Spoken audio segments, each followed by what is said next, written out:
I was born in San Diego, California in 1930. Well, my father was in the Navy and he transferred from New York City to San Diego. And New York City was where he met my mother, and they both came out to San Diego.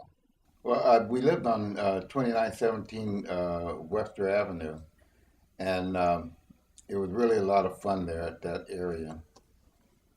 We did a lot of crazy things like kids do.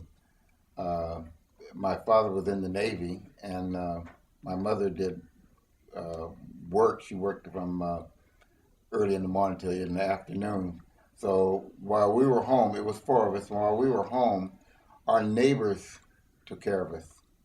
And with the neighbors taking care of us, it was kind of rough. They treated you just like you were their kids.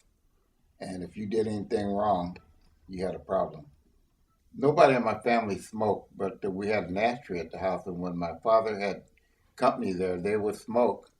And one day I got one of the cigarettes that the man put in the ashtray, and I took it up on 30th and Imperial. That's where we all hung out.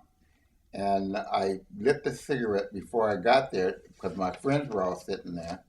And as soon as I got to the group, I blew the smoke out in their face. And at that time, I felt somebody grab my ear and twist it.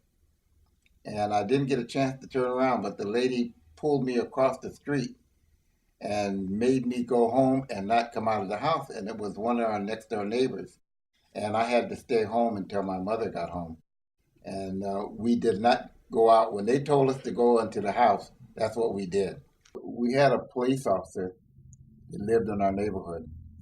Our school teachers lived in our neighborhood.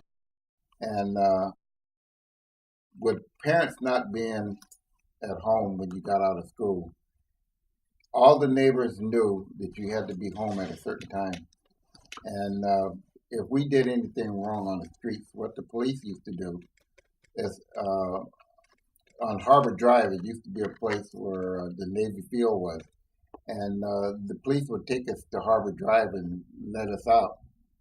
And they knew we were going to get a whooping when we got home. And that's the way we got disciplined, is the police would take us to Harbor Drive and make us walk home. So if we got home after 4:30, that was a whooping. So if my mother wasn't home, the neighbor would give us a whooping. So I'd rather for my mother to give us a whooping, because if the neighbor gave us a whooping, we had to get another whooping when my mother got home. So that's one of the things that happened when I was coming out.